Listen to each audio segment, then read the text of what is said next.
Hi friends, இன்றைக்கி சாயந்தரம் முலாம்பழம் தான் ஜூஸ் போட்டு கொடுத்தேன். பசங்களுக்கு டீ போட்டு கொடுக்கல. மாமா நேற்று சாயந்தரம் வேலை விட்டு வரும்போதே முலாம்பழம் வாங்கிட்டு வந்திருந்தார். நேற்று போட்டு கொடுக்க முடியல, அதனால் இன்றைக்கி போட்டு கொடுத்தேன். இது பெரிய பையன், இது எங்கள் பொண்ணு. ரொம்ப சேட்டை, சொல்கிறது ஒன்றுமே கேட்காது. அதுக்கப்புறம் இவர் தான் எங்கள் மாமா. அழகு, என் புருஷன். எனக்கு ரொம்ப பிடிக்கும்.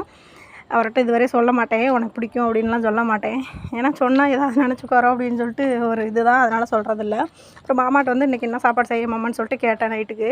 நான் கூட சப்பாத்தி செய்யலாம், இல்லைன்னா பூரி ஏதாவது சுட்டு கொடுக்கலாம் அப்படின்னு சொல்லிட்டு நினச்சிட்டு இருந்தேன். அப்புறம் பார்த்தா அவர் வேணாம் சாப்பாடு செஞ்சிரு அப்படின்னாரு. சரி நைட்டுக்கு மட்டும் குழம்பு வைக்கட்டினா என்ன அப்படின்னு சொல்லிட்டு நான் 100 சிக்கன் மட்டும் எடுத்துகிட்டு வாமா பாப்பாங்களுக்கு பிரியாணி செஞ்சு கொடுத்துடலாம் அப்படின்னு சொல்லிட்டு சொன்னேன். சரி 100 என்ன 150 சேர்த்து வாங்கிட்டு வரேன், கொஞ்சோண்டு பிரியாணி செஞ்சுரு, கொஞ்சோண்டு கிரேவியாக வச்சிரு. ஏன்னா தயிர் பச்சடி பாப்பாலாம் சாப்பிடாது, நானும் தம்பி மட்டும் தான் சாப்பிடுவோம். அதுக்கு சாப்பிட்டுக்கிட்டோம் அப்படின்னு சொல்லிட்டு தயிர் பச்சடி செய்யலான்னு தயிர் பச்சடி வச்சுட்டு அதுக்கு மட்டும் கொஞ்சம் கிரேவி வச்சேன். அதுக்கப்புறம் இஞ்சி பூண்டு நான் ஃப்ரெஷ்ஷாக தான் அரைச்சி போடுவேன். என்றைக்குமே எந்த நான்வெஜ்ஜுக்காக இருந்தாலும் நான் ஃப்ரெஷ்ஷாக தான் அரைச்சி போடுவேன். எனக்கு தெரிஞ்ச மாதிரி தான் இன்றைக்கி பிரியாணி செஞ்சுருந்தேன். இது எங்கள் பக்கத்து வீட்டில் பக்கத்து காம்பவுண்டில் பாயக்கா வரக்கா இருக்கிறாங்க.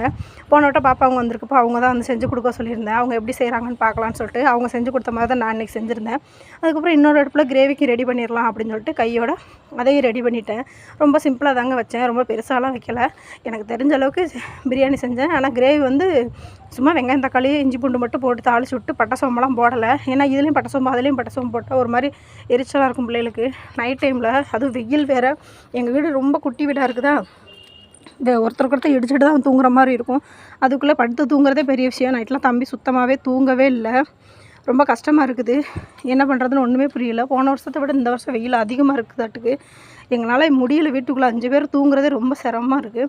நானும் கையோட பிரியாணி ரெடி பண்ணிட்டு கிரேவியை ரெடி பண்ணிகிட்டு இருந்தேன். அப்புறம் எங்கள் சின்னாளுக்கு கோபம் தீர்ந்துருச்சு, வந்துட்டார். வந்தோன்னே அப்புறம் அவரோட பங்கு இருந்துச்சுல முலாம்பழம் ஜூஸு, அதை ஊற்றி கொடுத்தேன். எப்பவுமே சின்ன என் மேலே ரொம்ப பாசமாக இருப்பான். நைட்லாம் தூங்குறப்பா கால் வலிக்குதாம்மா அப்படின்லாம் நான் அவனை பார்த்த காலம் போய் அவன் என்ன பார்க்குற காலம் வந்துருச்சு. அதுக்கப்புறம் சாப்பாடு ரெடி ஆயிடுச்சு. சாப்பாடு ரெடி ஆனோன்னா முதல் வேலை பாப்பாவுக்கு தான் போட்டு கொடுத்தேன். ஏன்னா எங்கள் வீட்டில் ஃபஸ்ட்டு பந்தி அவங்க தான் முடிப்பாங்க. அவங்க சாப்பிட்டு முடிச்சது தான் அடுத்தவங்களே சாப்பிடணும். தயிர் பச்சடி வைக்காதன்னு சொன்னால் நானாக தான் சரி இருடி ஃபோட்டோவாவது ஒரு வீடியோக்காவது கொஞ்சோண்டு எடுத்துக்கிறேன்டி அப்படின்னு சொன்னேன். வச்சோன்னே நீங்களாம் எடுத்துருன்னு எனக்கு வைக்கக்கூடாது அப்படின்னு சொல்லிட்டு அடம் பண்ணிகிட்டு இருந்தான். சரிடி நீ சாப்பிட்டு வைடி, நான் சாப்பிட்டுக்கிறேன் அப்படின்னு சொல்லிட்டு சாப்பிட்டேன். வாங்க ஃப்ரெண்ட்ஸ் எல்லோரும் சாப்பிடலாம்.